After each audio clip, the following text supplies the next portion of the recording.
રાજ્યપાલશ્રીના સંબોધન તથા માન્ય સભ્ય શ્રી ગણપતસિંહ વસાવાજીના દ્વારા રજૂ કરેલા આભાર પ્રસ્તાવ પર મારા વિચારો રજૂ કરું છું. માન્ય અધ્યક્ષ શ્રી રાજ્યપાલશ્રીએ પોતાના સંબોધનની શરૂઆત અમારા સંવિધાન અમારા સ્વાભિમાનથી કરી હતી. માન્ય અધ્યક્ષ શ્રી, આજે સંવિધાનની વાત થતી હોય પણ આઝાદીના 77 વર્ષ પછી પણ અનુસૂચિત વિસ્તારો અને અનુસૂચિત આદિજાતિઓના વહીવટ અને નિયંત્રણ માટે સંવિધાનમાં આર્ટિકલ 244(1) અંતર્ગત 5મી અનુસૂચિની જોગવાઈ કરવામાં આવી છે. છતાં ગુજરાતમાં આજ દિન સુધી 5મી અનુસૂચિની અમલવારી નથી થઈ. માન્ય અધ્યક્ષશ્રી, વહીવટ અને નિયંત્રણ કલ્યાણકારી યોજનાઓના આયોજન માટે ટ્રાયબલ એડવાઇઝરી કમિટીની રચના થઈ છે, જેના અધ્યક્ષ પણ આદિવાસી સદસ્યો હોવા જોઈએ. એના અધ્યક્ષ પણ આદિવાસી સદસ્ય નથી અને એની સમયાંતરે મિટિંગો પણ આજે મળતી નથી. માન્ય અધ્યક્ષશ્રી, panchayat extension of the schedule area પૈસા એક્ટ 1996 ની વાત કરીએ. આજે ધરાતલ પર પૈસા એક્ટની પણ ચુસ્ત અમલવારી નથી થઈ. માન્ય અધ્યક્ષશ્રી, આપણે 73AA ની બધા જાણીએ છીએ કે જે રીતના મહીસાગર, દાહોદ અને કેવડિયામાં ગેરરીતિઓ ઉલ્લંઘન કરીને જે 73AA ની જમીનો બીજા નામે ટ્રાન્સફર છે એના પર જે કાર્યવાહી થઈ તે પણ દર્શાવે છે કે 73AA નું પણ અર્થઘટન અલગ અલગ કરવામાં આવે છે. માન્ય અધ્યક્ષશ્રી, રાજ્યપાલશ્રીના સંબોધનમાં એક ભારત શ્રેષ્ઠ ભારતની વાત થઈ. સાથે સાથે નર્મદા પરિયોજનાથી જે વાતો કરવામાં આવી કે નર્મદા ડેમના પાણી સુજલામ સુફલામ જળ અભિયાન યોજના અંતર્ગત ઉત્તર ગુજરાતના 8 જિલ્લાના 32 તાલુકાઓને સિંચાઈના નર્મદાના પાણી પહોંચાડવાની તથા સૌરાષ્ટ્ર નર્મદા અવતરણ યોજના, જેને સોની યોજના કહીએ છીએ, એ અંતર્ગત 11 જિલ્લાના 115 જળાશયોમાં પાણી ભરીને સિંચાઈની પાણી પૂરું પાડવાની જે વાત કરી છે. માન્ય અધ્યક્ષશ્રી, આ નર્મદાના વિસ્થાપિતો આજે પણ પોતાના વળતર માટે ઉપવાસ આંદોલન કરે છે. એના માટે એક પણ લીટી કે એક પણ શબ્દોનો આ સંબોધનમાં ઉલ્લેખ કરવામાં નથી આવ્યો, જે દુઃખની બાબત છે.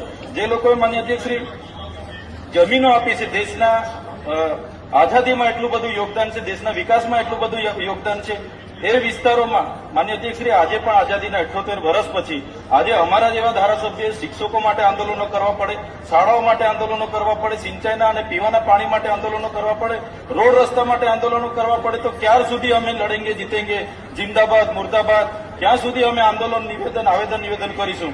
એટલે માન્ય અધ્યક્ષશ્રી, આપના માધ્યમથી હું કહેવા માંગુ છું, આજે આદિવાસીનું સ્વતંત્ર શાસન નથી, એટલા માટે જ આદિવાસીનો વિકાસ નથી થયો.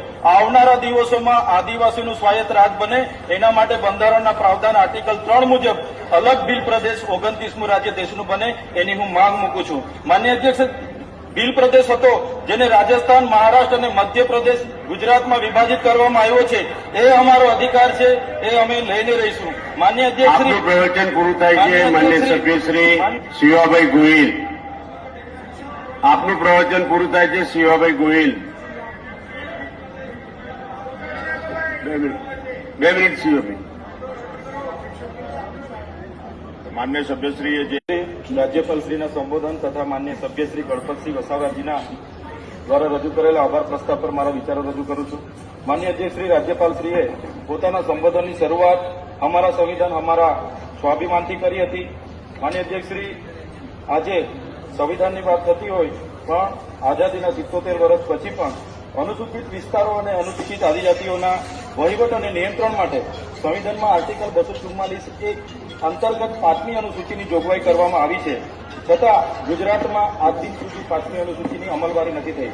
માન્ય અધ્યક્ષશ્રી, વહીવટ અને નિયંત્રણ કલ્યાણકારી યોજનાઓના આયોજન માટે ટ્રાયબલ એડવાઇઝરી કમિટીની રચના થઈ છે, જેના અધ્યક્ષ પણ આદિવાસી સદસ્યો હોવા જોઈએ. એના અધ્યક્ષ પણ આદિવાસી સદસ્ય નથી અને એની સમયાંતરે મિટિંગો પણ આજે મળતી નથી. માન્ય અધ્યક્ષશ્રી, panchayat extension of the schedule area પૈસા એક્ટ 1996 ની વાત કરીએ. આજે ધરાતલ પર પૈસા એક્ટની પણ ચુસ્ત અમલવારી નથી થઈ. માન્ય અધ્યક્ષશ્રી, આપણે 73AA ની બધા જાણીએ છીએ કે જે રીતના મહીસાગર, દાહોદ અને કેવડિયામાં ગેરરીતિઓ ઉલ્લંઘન કરીને જે 73AA ની જમીનો બીજા નામે ટ્રાન્સફર છે એના પર જે કાર્યવાહી થઈ તે પણ દર્શાવે છે કે 73AA નું પણ અર્થઘટન અલગ અલગ કરવામાં આવે છે. માન્ય અધ્યક્ષશ્રી, રાજ્યપાલશ્રીના સંબોધનમાં એક ભારત શ્રેષ્ઠ ભારતની વાત થઈ. સાથે સાથે નર્મદા પરિયોજનાથી જે વાતો કરવામાં આવી કે નર્મદા ડેમના પાણી સુજલામ સુફલામ જળ અભિયાન યોજના અંતર્ગત ઉત્તર ગુજરાતના 8 જિલ્લાના 32 તાલુકાઓને સિંચાઈના નર્મદાના પાણી પહોંચાડવાની તથા સૌરાષ્ટ્ર નર્મદા અવતરણ યોજના, જેને સોની યોજના કહીએ છીએ, એ અંતર્ગત 11 જિલ્લાના 115 જળાશયોમાં પાણી ભરીને સિંચાઈની પાણી પૂરું પાડવાની જે વાત કરી છે. માન્ય અધ્યક્ષશ્રી, આ નર્મદાના વિસ્થાપિતો આજે પણ પોતાના વળતર માટે ઉપવાસ આંદોલન કરે છે. એના માટે એક પણ લીટી કે એક પણ શબ્દનો આ સંબોધનમાં ઉલ્લેખ કરવામાં નથી આવ્યો, જે દુઃખની બાબત છે. જે લોકોએ માન્ય અધ્યક્ષશ્રી જમીનો આપી છે, દેશના આઝાદીમાં એટલું બધું યોગદાન છે, દેશના વિકાસમાં એટલું બધું યોગદાન છે, એ વિસ્તારોમાં માન્ય અધ્યક્ષશ્રી આજે પણ આઝાદીના 78 વર્ષ પછી આજે અમારા જેવા ધારાસભ્ય શિક્ષકો માટે આંદોલનો કરવા પડે, શાળાઓ માટે આંદોલનો કરવા પડે, સિંચાઈના અને પીવાના પાણી માટે આંદોલનો કરવા પડે, રોડ રસ્તા માટે આંદોલનો કરવા પડે, તો ક્યાર સુધી અમે લડેંગે જીતેંગે, જિંદાબાદ મુર્દાબાદ, ક્યાં સુધી અમે આંદોલન નિવેદન કરીશું? એટલે માન્ય અધ્યક્ષશ્રી, આપના માધ્યમથી હું કહેવા માંગુ છું, આજે આદિવાસીનું સ્વતંત્ર શાસન નથી, એટલા માટે જ આદિવાસીનો વિકાસ નથી થયો.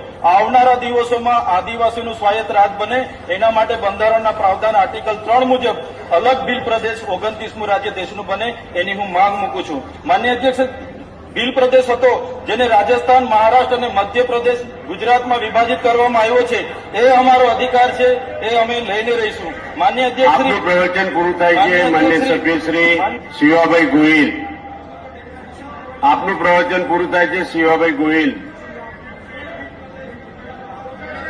2 મિનિટ શિવાભાઈ. માન્ય સભ્યશ્રીએ જે રાજ્યપાલશ્રીના સંબોધન તથા માન્ય સભ્યશ્રી ગણપતસિંહ વસાવાજીના દ્વારા રજૂ કરેલા આભાર પ્રસ્તાવ પર મારા વિચારો રજૂ કરું છું. માન્ય અધ્યક્ષશ્રી, રાજ્યપાલશ્રીએ પોતાના સંબોધનની શરૂઆત અમારા સંવિધાન, અમારા સ્વાભિમાનથી કરી હતી.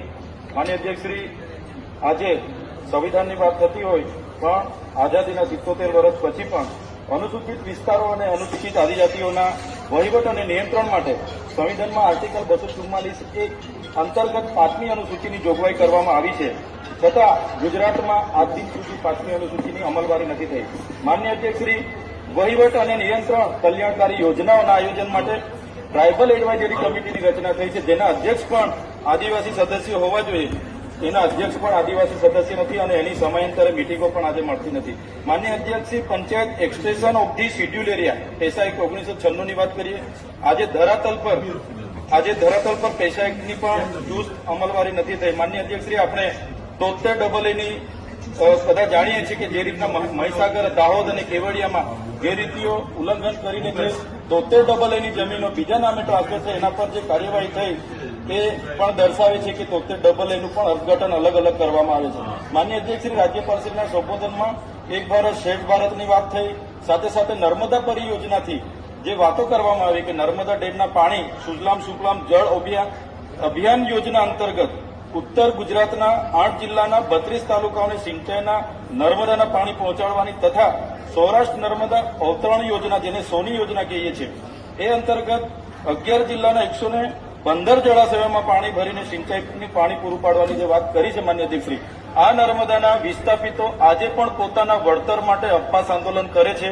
એના માટે એક પણ લીટી કે એક પણ શબ્દનો આ સંબોધનમાં ઉલ્લેખ કરવામાં નથી આવ્યો, જે દુઃખની બાબત છે. જે લોકોએ માન્ય અધ્યક્ષશ્રી જમીનો આપી છે, દેશના આઝાદીમાં એટલું બધું યોગદાન છે, દેશના વિકાસમાં એટલું બધું યોગદાન છે, એ વિસ્તારોમાં માન્ય અધ્યક્ષશ્રી આજે પણ આઝાદીના 78 વર્ષ પછી આજે અમારા જેવા ધારાસભ્ય શિક્ષકો માટે આંદોલનો કરવા પડે, શાળાઓ માટે આંદોલનો કરવા પડે, સિંચાઈના અને પીવાના પાણી માટે આંદોલનો કરવા પડે, રોડ રસ્તા માટે આંદોલનો કરવા પડે, તો ક્યાર સુધી અમે લડેંગે જીતેંગે, જિંદાબાદ મુર્દાબાદ, ક્યાં સુધી અમે આંદોલન નિવેદન કરીશું? એટલે માન્ય અધ્યક્ષશ્રી, આપના માધ્યમથી હું કહેવા માંગુ છું, આજે આદિવાસીનું સ્વતંત્ર શાસન નથી, એટલા માટે જ આદિવાસીનો વિકાસ નથી થયો.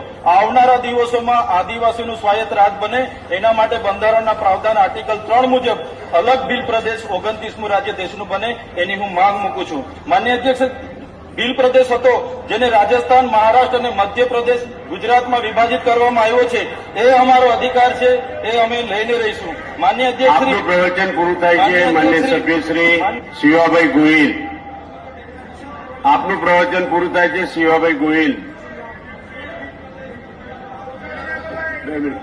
2 મિનિટ શિવાભાઈ. માન્ય સભ્યશ્રીએ જે